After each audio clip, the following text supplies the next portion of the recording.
Hello and welcome. This is going to be a little demo scene of showing off some of the interaction system that I'm using inside VR. Fully physics-based, fully free form, and yeah, let's just get right into it. Right over here, you'll see various different physics objects. So right there, you can see a little lever which you can pull back and forth. Then there's a couple bottles. We can grab them wherever. And then there's different types of cubes. These are little light cubes, and this is one of a weighted cube. Now, we also have a very long pole here, which will kind of demonstrate various lengths of objects and how various hand positioning affects the way that that object feels to the player. And we also have a sphere over there. So first off, any various little physics objects, such as the switch here, this is just a configurable joint within Unity.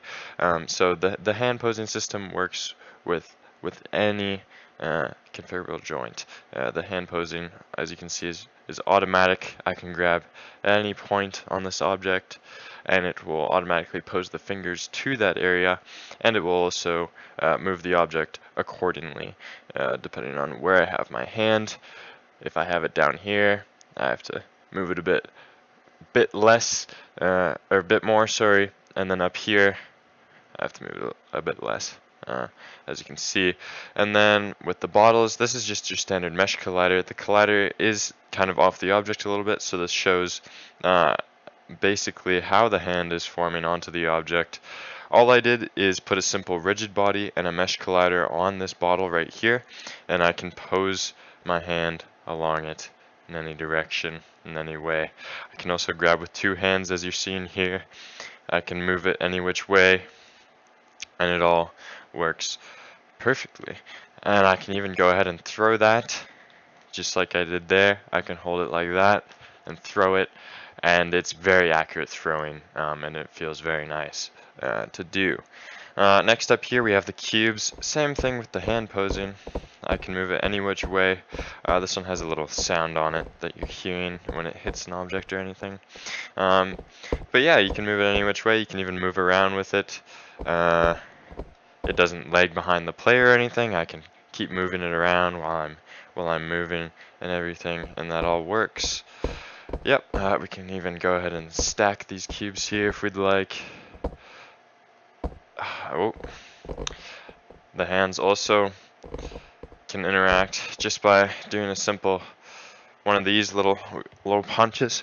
Pop, pop, and we can knock them over just like that.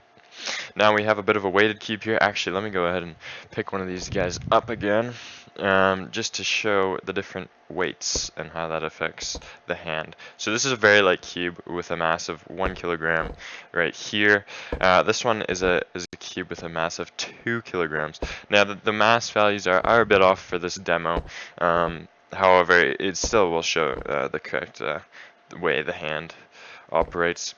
So you can see here how quickly I can move it around, and it matches the controller's position. However, if I grab this cube here and move it around very gently, you can see how kind of saggy it is. Now that's because it's heavier, of course, right? So if you were to hold this cube, you know, in real life, you could see, oh yeah, I can move it around really quickly because it's not very heavy. However, this cube is a bit heavier, and so it takes me a second longer to carry it around. Now if I move slowly and stuff, I can move that cube easier, and it doesn't move around as much. But if I move it really quickly, you can see how it just doesn't like to move. But if I also, since this is a heavier cube, if I grab it with two hands, you can see how much easier that is to move. So there's distributed forces in there and everything as well. And that you can see there, very easy to move, almost as if I was grabbing this cube with one hand. But the second I take my hand off of it, you can see how crazy that gets. Put it back on, nice and easy. Now let's just go ahead and punch that guy off as well. Now this pole right here, this rod, it weighs the same amount as one of those small cubes. However, it is a lot longer. And so if I were to grab it at this end of the rod, you can see just how springy that is. You can see how how it doesn't want to torque to the controller's position.